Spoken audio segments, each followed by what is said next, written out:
Hola, ¿qué tal? ¿Cómo va? Bueno, mi nombre es Mateo Membiele y quería pasar a mostrarles y a contarles el diseño que se hizo de un circuito de un amplificador de audio clase AB para la materia de análisis y diseño de circuitos analógicos 2 de la Universidad Nacional del Sur con el tutor profesor Alejandro Oliva. Así que bueno, quería pasar a hacer este video para detallarles cómo se hizo el diseño. Bueno, voy a mostrar una presentación donde vamos a poder ver el, el circuito, el esquemático y cómo funciona. Bueno, como pueden ver a la derecha en esta imagen, esto es una fuente simétrica para la alimentación del amplificador clase AB, que sería el de la izquierda. Bueno, empecemos. Como diagrama de bloques, constó de varias etapas, las cuales pueden observarse a continuación. Acá, para una primera prueba, se pone una señal sinusoidal, pero bueno, como conjunto final, a la entrada se va a poner una señal de audio de una amplitud, si nosotros medimos el jack de un auricular, tiene una amplitud de los milivolt o menor a un volt. Entonces, para eso se necesita un preamplificador. Del preamplificador vamos a lo que sería el amplificador. Después tenemos la etapa de potencia, el parlante y la realimentación. También, bueno, para lo que es el circuito en sí, se tuvieron que tener en cuenta tanto el análisis en continua como en señal para poder ver la estabilidad y poder compensar al mismo y hacer un diseño coherente. Entonces, este sería el circuito. Eh, Acá está el amplificador con su etapa de potencia. Acá está la etapa de potencia con los transitores Darlington que se eligieron. Esta es acá donde yo pongo realimentación con capacitor CF y RF. Esto es para la compensación con la realimentación de ganancia 2. Esta es la carga de un parlante, sería de 8 ohm o se compró una resistencia cerámica para la prueba. Y después tenemos todo lo que es tres etapas de amplificadores diferenciales, esta y esta, que para poder hacer una realimentación de estas fuentes de corriente que están en espejo y poder dar estabilidad en lo que sería la polarización en esta rama de mi circuito. Entonces hacemos la estabilidad en la polarización, que sería en DC, y en AC tenemos la estabilidad, hacemos la estabilidad con estos componentes. Y esta de acá sería el preamplificador, ¿no? Que con un potenciómetro, dependiendo de la señal que nosotros pongamos en el jack, podemos ajustarlo para tener Bamp, acá que yo llamo, eh, o sea, esto sería para que gane tanto acá la salida y poder tener una tensión de ganancia tanto. Que creo que esta etapa es que una no inversora, creo no, bueno, es una etapa no inversora y gana 17 aproximadamente. Si ajustamos este potenciómetro va a ganar más o menos. Entonces, bueno, como componente inicial se eligió el TL074, un integrado que presenta 4 operacionales en su interior. Se hizo la primera prueba utilizando un seguidor de tensión y alimentándolo con más menos BCC, más 15 volt y menos 15 fuente simétrica. Para la alimentación de todo el circuito y de todos los operacionales se utilizó la fuente simétrica. Y como condición de diseño, yo a la salida tengo que ver 12 volt pico. Lo mismo para cuando yo ponga la carga de 8 ohm el parlante, tengo que ver 12 volt pico y poder entregarle 9 watts a lo que sería la carga. Pues si yo tengo 12 volt pico sobre la resistencia, eso me da una corriente de 1,5 amperes. Y si calculamos la potencia, eso te da 9 watts. Entonces, viendo esta simulación del seguidor de tensión, esto era para probar que esté funcionando el seguidor con el TL074 y que no haya ningún problema. Podemos ver que copia la entrada en la simulación de SPICE. Y bueno, ahora es importante mencionar por qué el clase AB y por qué no el clase A o el clase B. Bueno, como podemos ver, al clase A está conduciendo con un solo transitor, está conduciendo todo el periodo de la señal de entrada, la corriente, si vemos la corriente, todo el periodo de la señal de entrada, entonces se lo polariza, si nosotros vamos a la recta de carga, en BCC sobre 2, el punto Q de polarización va al medio de la recta de carga, entonces nosotros, bueno, estas son las curvas de IB, eh, con la que yo polarizo a los transitores, y bueno, el problema de esto es como puede ver, está conduciendo todo el semiciclo o sea, la salida está conduciendo todo el tiempo, entonces va a disipar mucha potencia, eh, y, o sea, lo voy a estar polarizando todo el tiempo al transitor, entonces no, en términos de eficiencia no va a ser el mejor caso. Después surge lo que es el clase B, que clase B conduce de 0 a pi, medio semiciclo de la tensión de entrada. Entonces, la IC se lo polariza con IC igual a 0, o sea, si no hay tensión de entrada, los transitores no van a estar on, sino que van a estar al corte.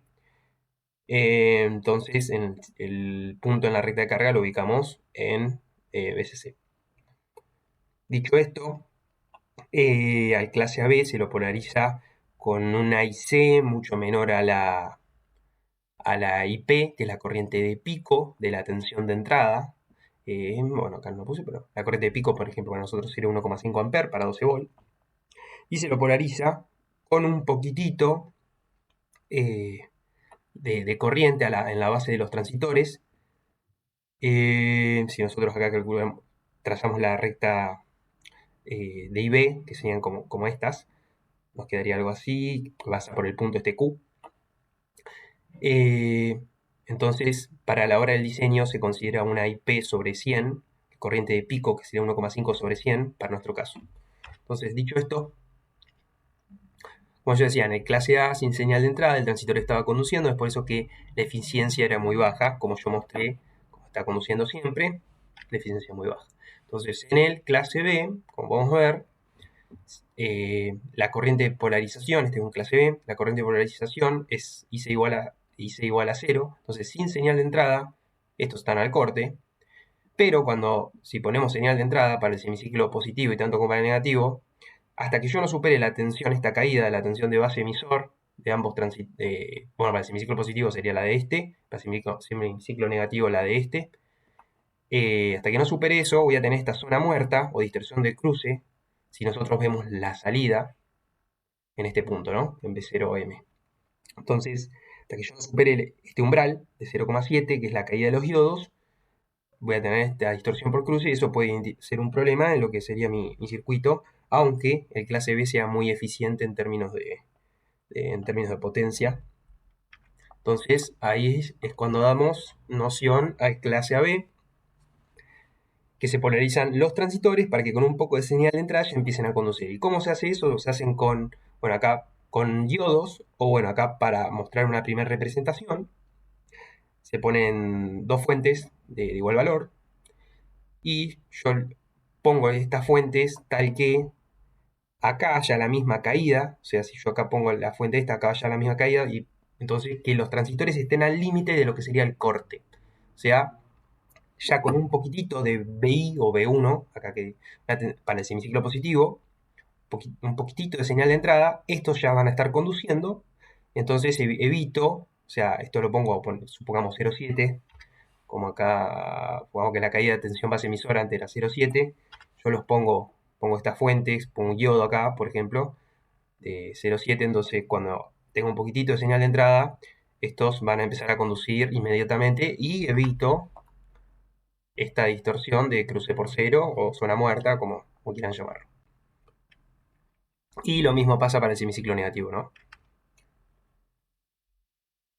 Bien, entonces como yo decía, ahora pongo en lo que es mi circuito, yo utilicé transistores de potencia que son Darlington, que tienen tienen dos diodos en su interior, entonces el beta va a quedar el producto, porque en realidad el beta del Darlington es beta 1 por beta 2, más beta 1 más beta 2, pero se lo puede aproximar, como es un valor muy grande, a beta 1 por beta 2. Eh, entonces, para ponerlos que estén al límite del corte y que pasen del corte o a on, los transitores QN y QP se ponen dos transistores D1, dos diodos D1 y dos transistores, digo, dos diodos iguales, uno de 1 y uno de 2, y lo mismo para el semiciclo negativo. Entonces, acá como primera prueba se probó poniendo resistencias R1, R2 para la polarización y ver cómo se polariza el clase AB. Fíjense que si D1, D2 son iguales a los transistores de la base emisor del QN, esto se cancela, entonces si nosotros medimos la tensión entre este punto y este punto, BS, como lo llamé yo, tendría que dar 0. Entonces decimos que la salida copia la entrada. Esto, BS igual a 0, pensando que no hay señal a la entrada, pensando que esta no está. Entonces después, como estamos haciendo esto entre la base y la emisora y diodos, vamos a tener un problema del aumento de la temperatura y también todavía no pusimos la resistencia de emisor para ver qué fenómeno pasa con el emanamiento térmico. Eso ahora a modo mención nada más, de que si dejamos el circuito así pelado como estaba, así, tenemos el problema del aumento de la temperatura, entonces cambia la corriente de la base, la del colector de los transistores y viceversa. Entonces, como características principales de los transistores elegidos como componentes, se eligió el tip 122, el 127, son esos los parámetros. Capaz como importante la corriente máxima del colector, nosotros tenemos 1,5 amperes en la carga, entonces 5 amperes estamos bien. La corriente máxima del colector es threshold, bueno, el encapsulado es importante para después elegir el disipador, lo vamos a mostrar. Y bueno, el HFNDC, que sería nuestro beta, que yo voy a mostrar en las presentaciones, es de 1000. Sin señal, ¿no? Es de 1000. Para 3 amperes, ahí decía bien. Entonces, después los diodos, que son de conmutación rápida, ¿no? Entonces, hasta 100 MHz. Eligió el N4148, que es un diodo muy común, para que será la polarización, y que los ponemos en la polarización para que los transistores estén lo que yo he explicado acá, o sea, los vamos a poner acá. Estos son los diodos que yo coloco, el 1N4148.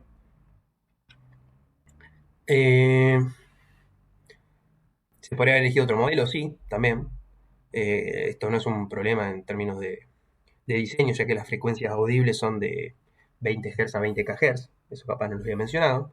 Entonces, bueno, después se elige como una para la prueba, sin poner el parlante, todavía una resistencia cerámica que pueda disipar potencia, porque la cerámica tiene su propiedad de antitérmica, la cerámica se utiliza para, bueno, ahí está, aislar externamente y proporcionar una resistencia térmica aún menor. La combinación de la cerámica externa con metales cerámica interna permite que este tipo de resistencia soporten temperaturas muy altas sin sufrir daños. Dicho esto, para ver la polarización, ¿ves? Todavía no estamos poniendo señal a la entrada, entonces se calcula la corriente que circula por esta resistencia, que va a ser la misma, si nosotros medimos acá y acá, va a ser la misma. Entonces tenemos una corriente de polarización de 631 microamperes.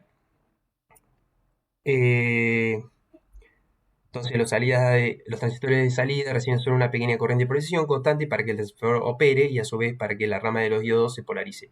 Eso es como vimos, cómo elegíamos la corriente de polarización del clase AB de los transistores que mostré que era IP sobre 100. Acá estoy diciendo esto mismo. Y también es importante que se polaricen los diodos. Se tiene que polarizar tanto el transistor con una pequeña corriente como los diodos. Entonces, bueno, ahora si nosotros vemos, es lo que yo decía, la corriente ideal como para la polarización sería esos 15 microamperes, porque tengo una corriente de 1,5 amperes. Yo reemplazo acá. Esto es cuando hay señal.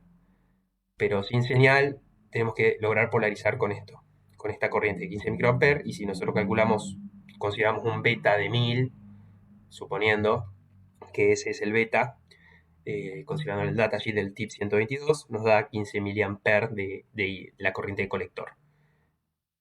Esto, acá validad para polarización, esto sin señal. Y acá nosotros con IP, que es la corriente que circula por la carga, esto cuando nosotros poníamos señal a la entrada, nos interesaba ver el pico para poder reemplazarlo y tener todos estos parámetros en la hora del diseño a la hora del diseño del clase AB. Para la simulación mostrada, bien, si nosotros con la resistencia de 22K que mostré antes, que había elegido, nos da un beta de 94. Si vemos la corriente de colector y la de la base, esto es para mostrar cómo el beta sin señal hay que tenerlo en cuenta en el datasheet, viendo las curvas características. Esta es corriente de colector versus beta, el HFE en DC sería, ¿no? Entonces, fíjense, nosotros si queremos 1,5 amperes por la carga, vamos a tener un beta aproximadamente de 3000, aproximadamente, o menor, o mayor puede ser, después lo vamos a calcular, vamos a ver. Y como, bueno, como el tip 122 y el 127 son transistores, no lo mencioné, complementarios, son similares en características, entonces las curvas son las mismas. Aproximadamente, bueno, acá en el datasheet te muestra, bueno, esta 1,5, capaz varía un poquitito para valores mayores de corriente, pero son similares en características. Bien, entonces ahora se pone un seguidor de tensión, o sea, este punto nodo B lo sacamos de tierra, ponemos un seguidor de tensión para ver qué pasa con toda la etapa de potencia del clase B, siempre con 22K, y vemos que si estamos viendo la tensión de salida, la vamos a ver cortada, recortada, con ese valor de resistencia de polarización de 22K. Esto es porque, a ver, nosotros si vemos el nodo A o el nodo C, que es pasa lo mismo, el mismo fenómeno, voy a mostrarlo, muestro con el seguidor acá. Si vemos el nodo C y el nodo A, yo muestro para el nodo A en esta presentación. O sea, si pensamos en la curva característica del diodo, porque tenemos diodos en esa rama, ¿no? La tensión en nodo A recorta 834, lo que pasa es que en la base del transistor Darlington QN toma mayor parte de la corriente de polarización, con lo que los diodos D1 y D2, viendo el nodo A, ¿no? Arriba, quedan al corte. O sea, estos no llegan a polarizarse, estos dos diodos, entonces que estos quedan al corte, y este punto, vamos a ver a cuánto queda en la zona inversa de la curva del diodo. Entonces nosotros si vemos la caída, esta es la caída del nodo A al nodo B, en la caída en los diodos, vemos que tenemos en este valor que es 3.5 volt aproximadamente. Entonces esos 3.5 volt es si nosotros le restamos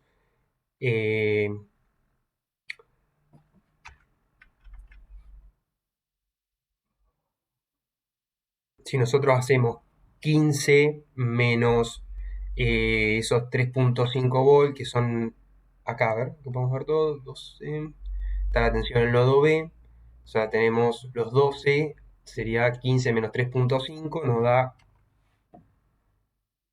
el valor al que está recordando que es 834. O sea, si nosotros hacemos 12 menos 3.5, nos da ese valor de 834, al que está recortando.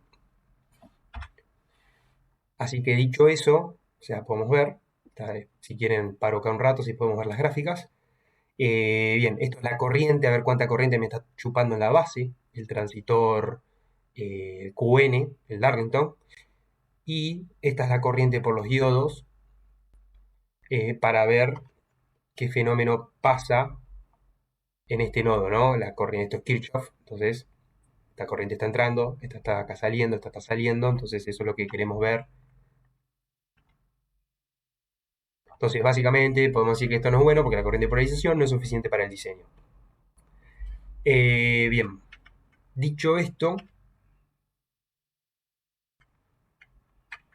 a ver, y acá yo no mostré esto, que está la tensión del nodo B.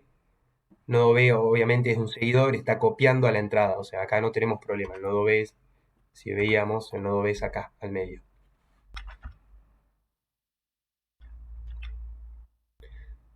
Entonces, perfecto, como solución, bueno, hay que bajar las resistencias. Yo puse un valor bastante abrupto, bajé mucho en valor de resistencia 22K a 1K. Entonces, ¿qué estamos haciendo? Al poner un K le estamos dando más corriente a la polarización. Entonces, bueno, no sé, de los microamperes nos estamos yendo a los miliamperes. Entonces, ahora sí, la corriente va a ser suficiente para polarizar los diodos y la base del transistor va a tomar más corriente también. Eh, bien, entonces a ver eso que mostraba ahora. La salida ahora puede copiar la entrada para el semiciclo positivo, lo mismo que para el semiciclo negativo de la tensión de entrada. Claro, pero no se logra, o sea, ahora nosotros si vemos con la resistencia de un K en el diseño, si vemos la salida, vemos que no llega a los 12 volts, sino a 77, y eso es debido a la tensión entrada-salida, o tensión nodo B salida. Sería E, sería la de nodo B, sería lo mismo. Solo si medimos esa tensión ahí diferencial, vamos a ver sin señal que la caída que tenemos 1,3 volt y menos 1,5 debido a que la caída en los diodos D1 y D2 no es la misma que la caída de la base emisor del transitor. Entonces tenemos esa diferencia y es por eso que no llega. Bueno, y yo acá puse, esto representa un problema de estabilidad, en realidad esto es falso, estabilidad no, sino que no estamos cumpliendo la condición. Estabilidad, esta palabra acá no va. Esto lo ponemos acá, ya que estamos, así representa problemas, después lo corrijo. Entonces, bueno, perfecto. Entonces, eso sucede, bueno, porque hay que recordar la curva del yodo, como yo decía. Y acá yo me quiero meter, ya ir introduciendo, pensando que estamos a una temperatura fija, de comienzo, o sea, estamos pensando para la simulación que estamos a una temperatura fija, pero ahora la temperatura puede variar. Entonces, si la temperatura en un diseño práctico de laboratorio varía porque hay variaciones de temperatura ambiente 25 grados, pero puede ser que haga más calor o más frío y la disipación de los componentes aumente la temperatura, los transitores no están manejando potencia, entonces capaz tienen que disipar, o sea, la carga no está manejando a cierta potencia, entonces esa potencia se tiene que disipar por algún lado, se disipan por los transitores, por ejemplo. Entonces la temperatura aumenta y si la temperatura aumenta, para poder tener la misma caída en la base del emisor, este Q1, QN, necesitamos aumentar la corriente. O sea, si para mantener 0,7 volt, por ejemplo, aumenta la temperatura, me voy de 25 a 100 grados a la naranja, para poder mantener la misma caída, voy a necesitar más corriente, ID, o ID base de los transistores, sobre todo. Entonces eso, se aumenta la... Entonces, ¿qué hacemos para evitar este embalamiento térmico? Que lo vamos a llamar, es pensando que no está en la resistencia de emisor todavía. Es como tener una realimentación positiva, pero ahora vamos a colocar las resistencias de emisor para evitar este embalamiento térmico, porque si la corriente, o sea, si la temperatura aumenta o varía, la corriente, tanto de la polarización como la corriente de la base, se me está moviendo y eso puede representar un problema en mi circuito para la polarización. Eh, entonces, si colocamos la resistencia de emisor, lo que evitamos es, si aumenta la temperatura, la tensión que cae en la resistencia esta, la de emisor, también aumentaría. Entonces la tensión base emisor, esta, que estaba variando, si no estaba, ¿no? IB y IC también estaban variando antes, ahora disminuyen si colocamos esta resistencia. Dicho esto, se consigue una realimentación negativo en vez de que sea positiva. Entonces, así frenamos el aumento de la temperatura o avalancha térmica, estabilizando térmicamente los transitores. O sea, ¿qué pasaba si no estaban estas resistencias? Pasaba esto inverso. O sea, la tensión base emisor subía, la corriente en la base subía y la corriente en el colector subía. Entonces, ahora si la temperatura aumenta, pasa lo contrario, que es esto que está explicado acá, al colocar las resistencias de emisor. Podemos ver, si recordamos la curva, esta es la curva característica de yodo, esta es la ecuación, cómo la tensión térmica de la juntura varía con la temperatura, y estas ecuaciones son para considerar, para entender un poco más el fenómeno de la variación de la temperatura. Entonces, ¿cómo calculamos esta resistencia de emisor? Bien, en SPICE, yo acá hice las simulaciones con señal, pero lo ideal sería hacerla sin señal y ya con la polarización alcanza. se hace un punto step, punto temp list. Yo la hice a 25, 50 y 80 grados centígrados. Y sabemos que va a ser la variación de la base del emisor a la temperatura ambiente menos la superior, va a ser este delta, y el T delta de corriente, temperatura ambiente menos la superior. Superior va a ser 80, vamos a considerar valores extremos, y 25, bueno, sería la de ambiente. Ahí está la simulación, podemos ver que la roja es la de 80 y en verde tenemos la de 25. Dicho esto, bueno, ahí se distinguen las gráficas por separado.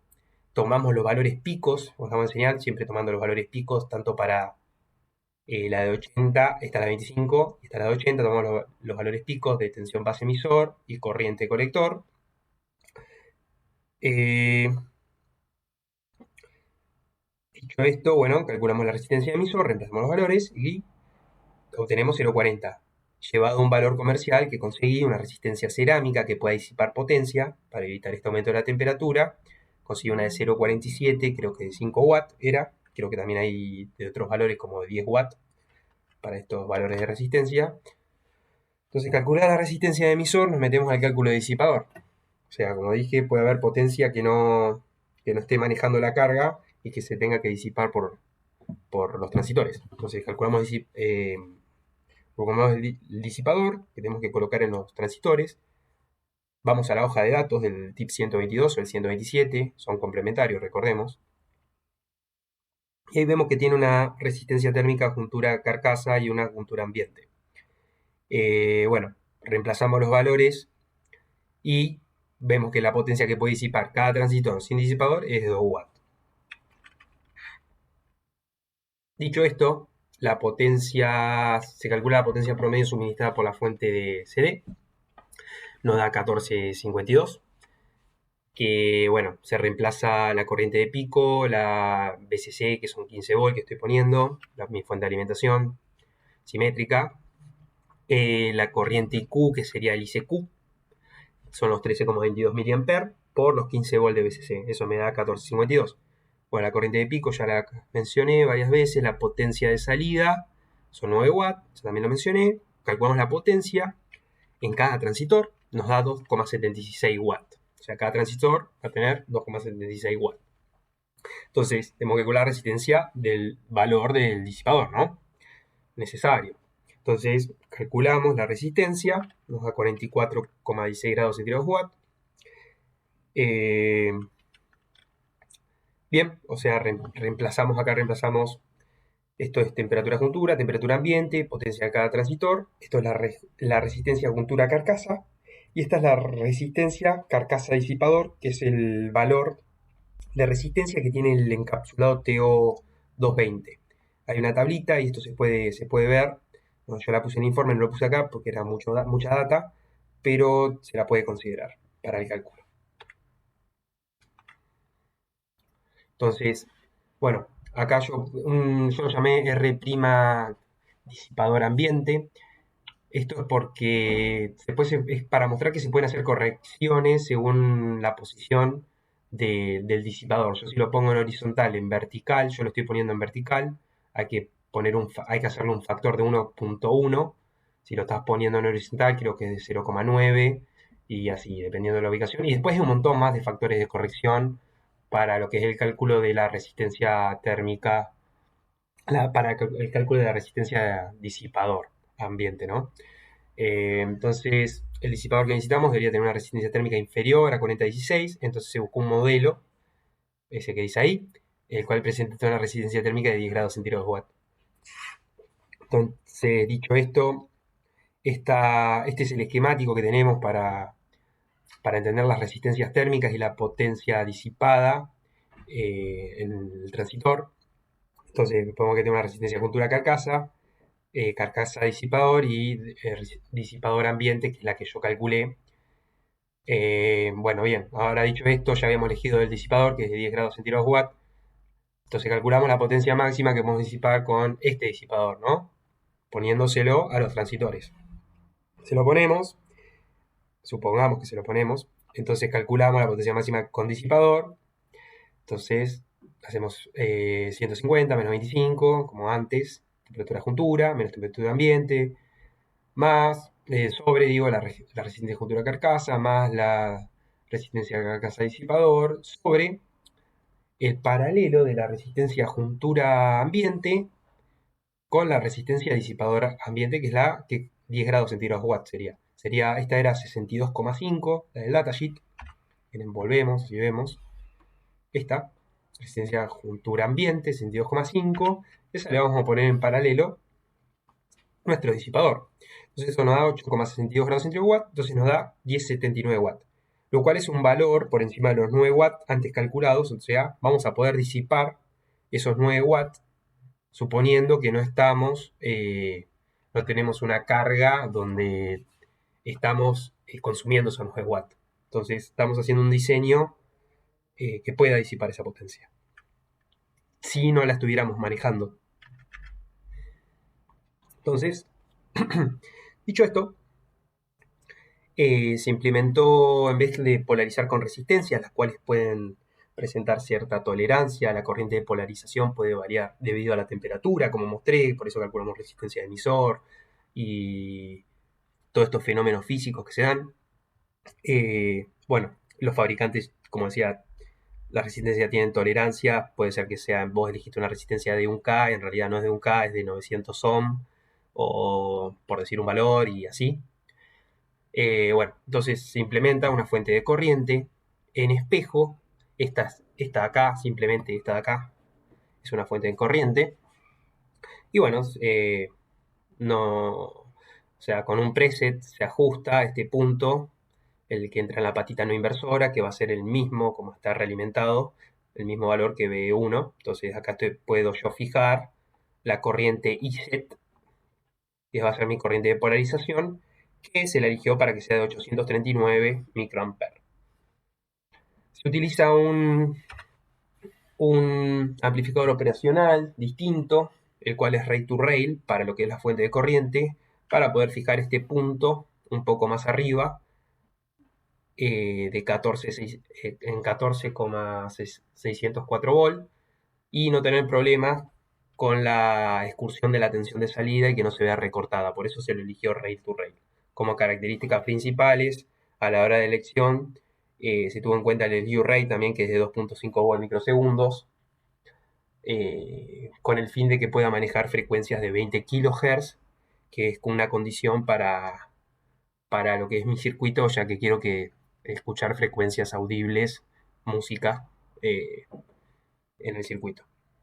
Dicho esto, bueno, yo muestro el headroom del TL074, porque no se utilizó el TL074 y sí se utilizó el LT1677. Bueno, por eso, porque uno es rail to rail, en cambio el otro no es rail to rail y presenta el TL074 unos 53 volts de headroom. Acá se hizo la medición como un seguidor de tensión. Entonces, bueno, ¿qué pasaría si trabajábamos? Es lo que yo decía, que se va a ver recortado, o sea, debido a que la tensión colector 1, B1, yo llamo B1 a esto. Esto es B1, B colector 1, acá este punto que conecta la fuente de corriente con la base del transistor QP sería, ¿no? Del Darlington QP.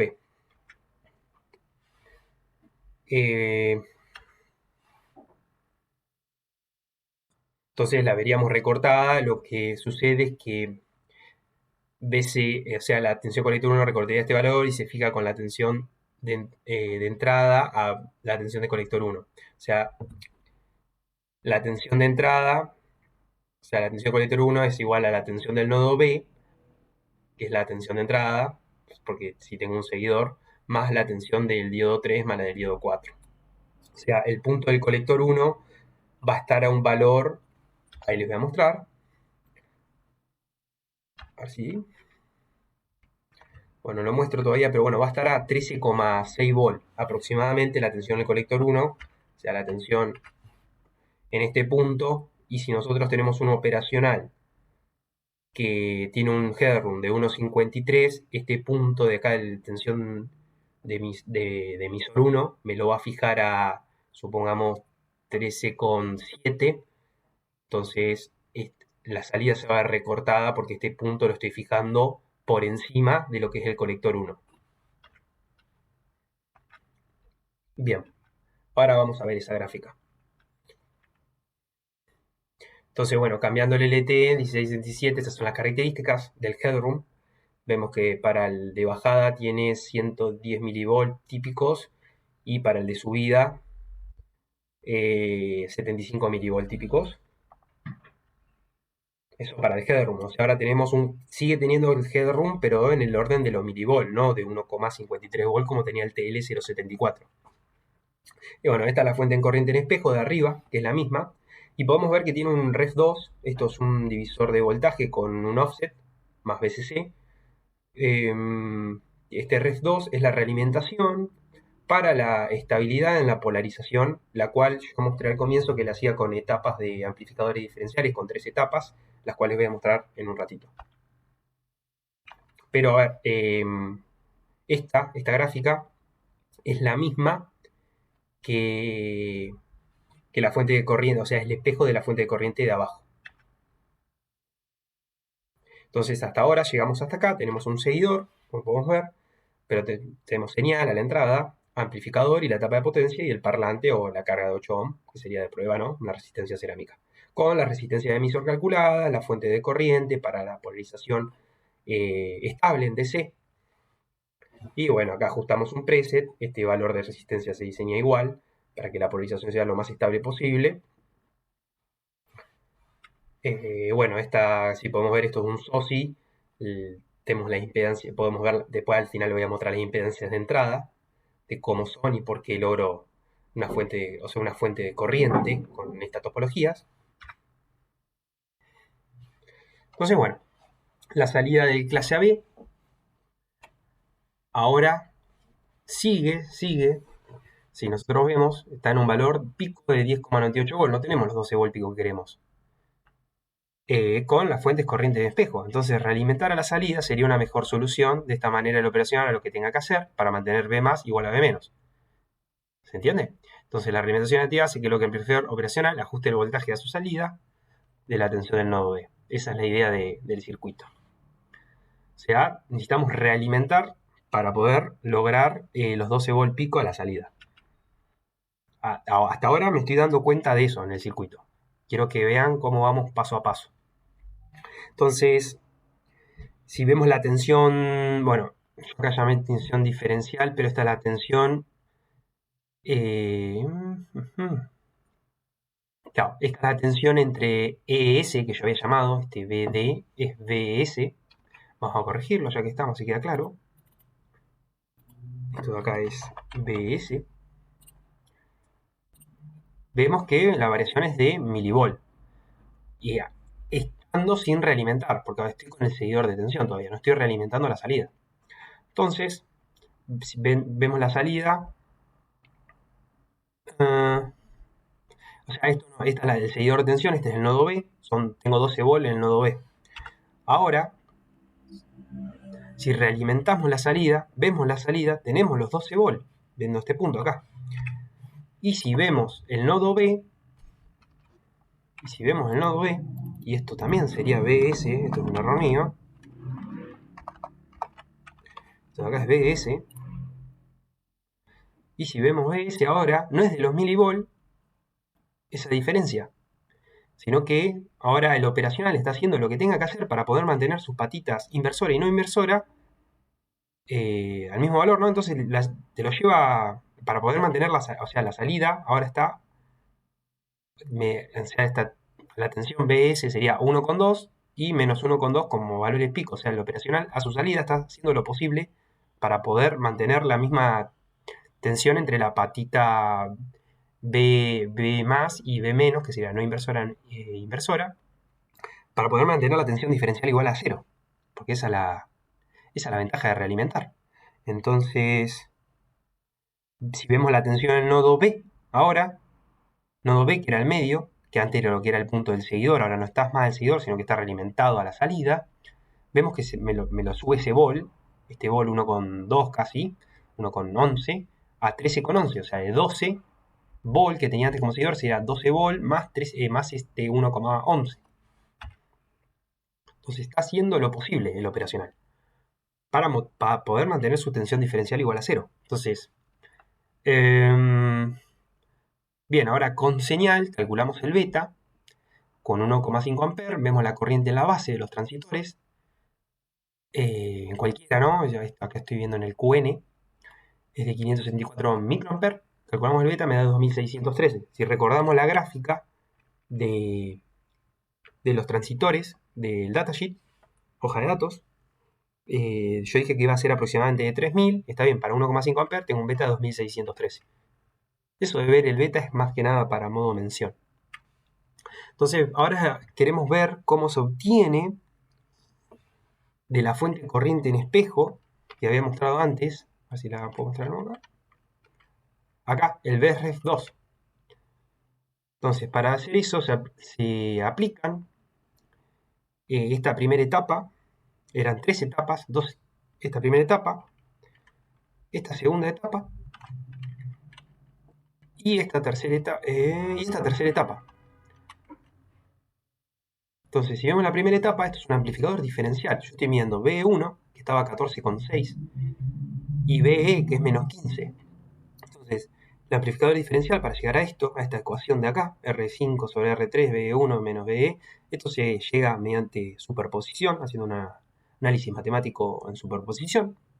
O sea, pensando a esto como haciendo superposición. Y bueno, calculamos la B01, la salida, acá, está realimentado, ¿no? Nos da 394 milivolts. Y si calculamos para la segunda etapa, que es la de arriba, se hace lo mismo, pero ahora para BCC y midiendo este punto BE2, obtenemos que este amplificador diferencial tenemos 394,022676. Yo puse todos los decimales porque hay que considerarlos en el diseño, porque como pueden ver, el valor es casi el mismo, pero no es el mismo.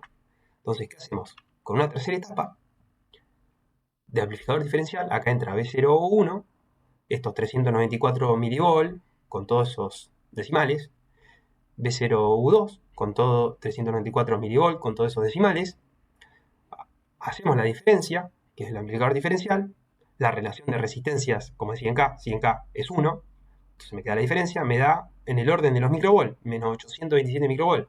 Este valor de BREF2 o REF2, como llamé yo, se realimenta a la fuente de corriente en espejo. Entonces, al realimentarlo, implementamos el divisor de voltaje para poder fijar este punto BE2. Y acá podemos lograr la estabilidad en lo que sería la polarización a todo lo que habíamos mencionado. Acá muestro cómo con ese offset sería como fijé este punto, la patita no inversora va a ser igual a la inversora, entonces fijo BE2. Muestro que estoy fijando a 14,605 volts, que si recuerdan este valor de BE2 y haciendo la realimentación y teniendo una polarización estable, está el mismo valor, 14,605 volts, que es lo mismo que el valor de BE1 que habíamos calculado para la fuente de corriente de abajo. Entonces, ahora otro factor, como había mencionado, de las operaciones que hay que considerar es el slew rate. O sea, tenemos el amplificador con su etapa de potencia, la carga,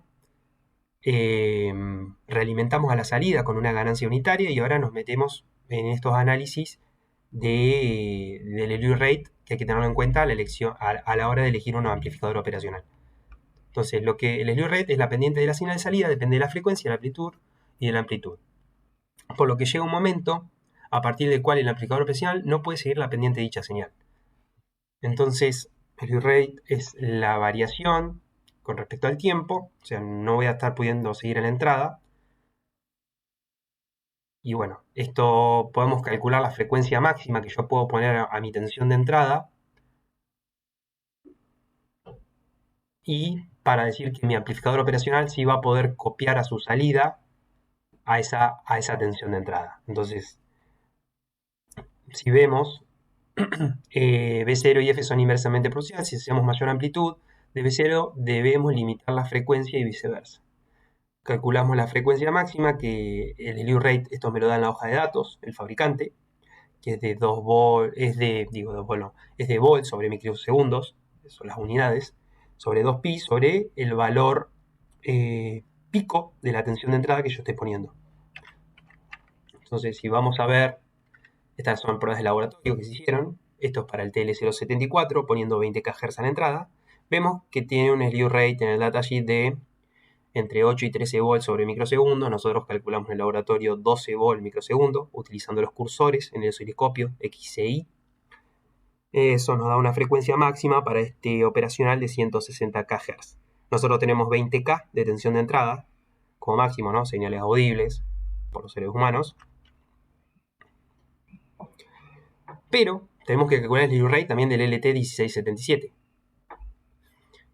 Y el slew rate para 2,5 volts sobre microsegundo nos da 33 kHz, lo cual nos da referencia que la salida va a estar pudiendo copiar a la entrada, y si yo pongo 20K a la entrada. Bien, ahora el rechazo en modo común. Las señales en modo común son señales que están presentes en ambas entradas de inversor y inversor. La señal en modo común que no queremos que sean amplificadas es la del ruido. Entonces vemos que es la variación de la diferencial, patita no inversora y inversora, sobre la de la variación de modo común. Entonces, para el TL074 vemos que tiene un rechazo al modo común de 70 dB, la tensión en modo común que genera un efecto a la salida, idéntico al de una tensión diferencial, tiene que ser 3162 veces más grande que esa tensión diferencial. Por lo que para que el LT, bueno, o sea, para que el LT 1677, el rechazo en modo común es mucho más grande si hacemos el mismo análisis. Si hacemos esto mismo, el rechazo en modo común, si vemos, tiene 109, el mínimo 109 dB. Entonces, el rechazo en modo común del LT1677, esto a modo análisis de los amplificadores operacionales, es mucho mayor que el del TL074. O sea, el ruido no se va a ver tan amplificado, sino que tiene mayor rechazo en modo común. Entonces, de todos modos, bueno, el TL074 no especifica al fabricante cómo es la variación con la frecuencia. O sea, cómo varía el rechazo en modo común, pero Linear Technology, que es el LT1677, si me lo especifica en el datasheet. Entonces, si vemos, nosotros estamos con frecuencias de 20 kHz. Vamos acá, tenemos aproximadamente 100 dB. Aproximadamente, ¿no? Entonces, estemos acá, tenemos 100 dB de rechazo al modo común. A ver, tanto para el slew rate, esto yo estoy mostrando todo lo que es en términos de desarrollo del circuito y cosas que se fueron considerando. Si quieren buscar más información de qué es el rechazo en modo común, el slew rate, y entender bien su teoría, se puede hacer también. Eso está explicado en la teoría del informe. Pero bueno, acá es a modo mención de todo lo en términos de desarrollo que se tuvo que tener en cuenta de la hoja de datos y diseño y en la práctica de laboratorio para que el circuito funcione y poder copiar, que la salida pueda copiar a la entrada. Entonces, bueno, ahí llegamos al circuito final. Yo estoy mostrando en esta diapositiva el circuito final con la realimentación unitaria a la salida. Está la realimentación salida, capaz no se ve mucho. Acá, salida. Entonces, bueno, acá nos metemos en lo que es la estabilidad. ¿Por qué? Como podemos ver, tenemos una realimentación unitaria. Ahora, para ver estabilidad, análisis bien señal, ¿no? Vamos a ver el bode. Vemos que el módulo tiene un pico en frecuencia y que la fase cae muy abruptamente al poner una tensión sinusoidal en la entrada. De 12 volt pico había puesto yo. Se puede probar con una de menor amplitud también. Y vamos a ver lo mismo. Entonces, vemos que tiene este pico. Y los márgenes de fase. El margen de fase es de 25 grados. Y el de ganancia es de 5 decibeles. Entonces, ahora la gran prueba es viendo la realimentación unitaria, poniendo una tensión cuadrada y viendo la salida, vemos que aparece un ringing y que tenemos un pico de 14,4 volt a la salida. Tener este pico en un circuito de tan elevada amplitud en tensión puede ser perjudicial y puede romper algo en el circuito algún componente o algo, quemar algo. Entonces no podemos tener este ringing con este pico. Entonces eso da noción que hay que compensar el circuito, ¿no? Primero, para la compensación se eligen resistencias de 100K, de tal manera de que RF no sea grande, ya que terminaría generando un polo en baja frecuencia y así perderíamos ancho de banda. Pero si se la elige muy pequeña, supongamos que elegimos una resistencia, en vez de 100K la elegimos de 10 ohm, tendríamos una corriente enorme acá por la realimentación RF, ¿no? Entonces no sería lo más adecuado porque, a ver, una corriente grande va a haber potencia que tengamos que disipar por algún lado. No hay potencia que no estamos manejando. Entonces, bueno, se la elige de 100K como valor bastante acorde y hay que tener en cuenta a dónde vamos a generar ese polo en baja frecuencia.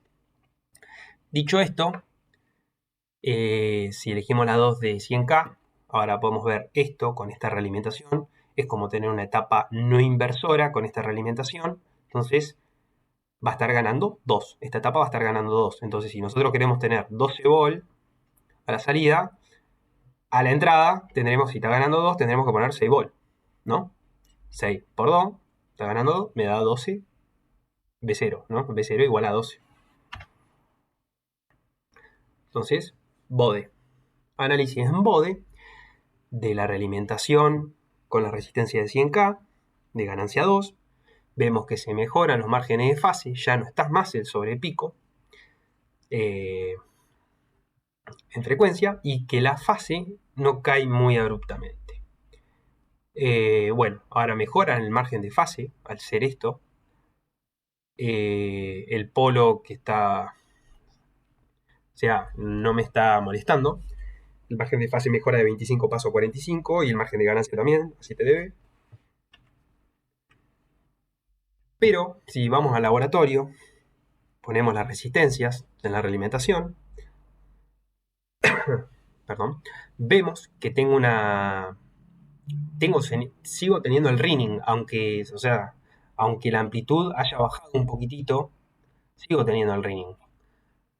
Y es alto, porque es de 12.4 volt, ante una tensión de entrada de 2.64 volt, o sea, es altísimo. Y esto puede seguir siendo un problema, está esta oscilación, aunque sea subamortiguado, tengo esta oscilación y es un problema porque el pico es muy grande. Entonces, hay que tener en cuenta el efecto de las capacidades de entrada de los operacionales. Bien, como podemos ver, un amplificador operacional tiene la capacidad de entrada, la de modo común, estas dos. Esta capacidad que se da entre la patita no inversora no inversora e inversora, y la C-Stray, que es la de capacidad parásita, eh, y que hay que tenerla en cuenta en el diseño, la propia de la plaquita, ¿no? Donde yo tengo conectado y soldado a todos los pads, los componentes. Entonces, acá vemos que tenemos la oscilación con un ringing. Esto no es aceptable como estamos viendo en el laboratorio. Entonces, para lograr cancelar un polo, o sea, lograr y bajar este ringing, ¿no? O sea, tengo que lograr cancelar un polo con un 0, esa es la idea, para bajar este ringing. Y teniendo en cuenta estas capacidades parásitas. Entonces logro que la ganancia sea constante con la frecuencia, digo que logro cancelar la capacidad de entrada. Entonces, considerando que tenemos la resistencia RF de realimentación, vamos a tener que calcular un CF, tenemos la capacidad, la impedancia de entrada, RIN, y el CIN que estamos considerando ahora. Entonces, estamos compensando, o vamos a compensar, perdón, con un capacitor cerámico, el cual generalmente los valores de estas capacidades de entrada que se consideran en el operacional, o se modelan, esa es la palabra, que se modelan, generalmente es un valor menor o igual a 12 picofaradios. A ver, puede ser capaz un poquito mayor, hay que hacer pruebas. Pero en el datasheet los fabricantes de los operacionales no me daban este valor, sobre todo el de TL074. Entonces se consideró un valor de menor a 12 picofaradios, se compraron todos los capacitores, se compró de 1 picofaradio, de 4,7 picofaradios, 8,2 picofaradios, 10 picofaradios y 12 picofaradios, y se hicieron las pruebas. Se puso acá en paralelo, por ejemplo, acá está el de 8,2, pero se pone el de 10 picofaradios y se hace la prueba, se pone el de 1 picofaradio y se hace la prueba, y así viceversa. Entonces, así queda montado el circuito ahora, y ahí están las pruebas. Vemos que para 1 picofaradio tenemos un ring todavía, tenemos un ring de 3. O sea, una tensión de pico del ring 3,8 volt, es subamortiguado.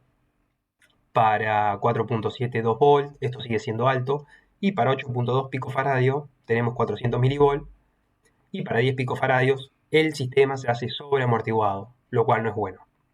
Entonces no queremos que sobreamortigue, pero sí que esté subamortiguado y que el ringing sea muy bajito. Y si medimos este delta de ringing es de 2 microsegundos, lo cual no es molestia.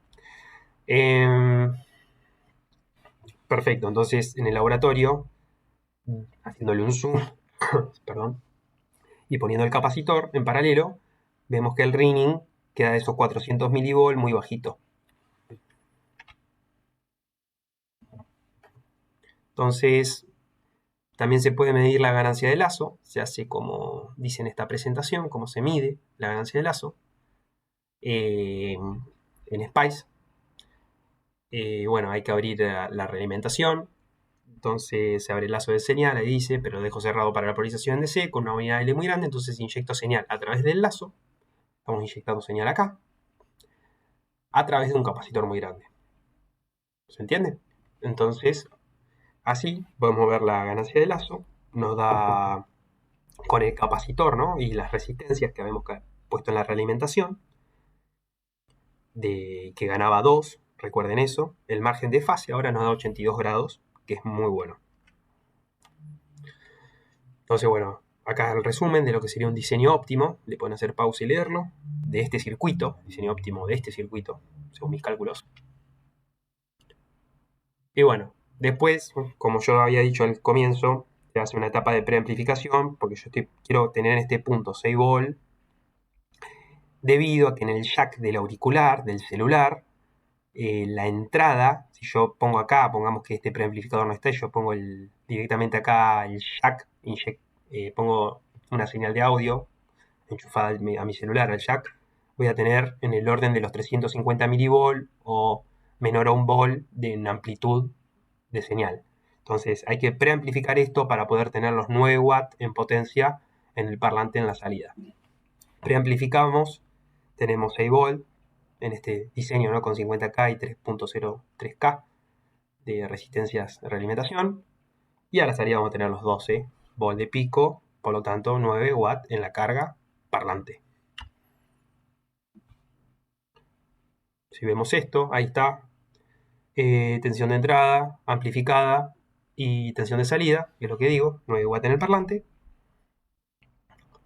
Y podemos calcular, me olvidé de cambiar esta gráfica, tenía un error acá, bueno, pero son decimales.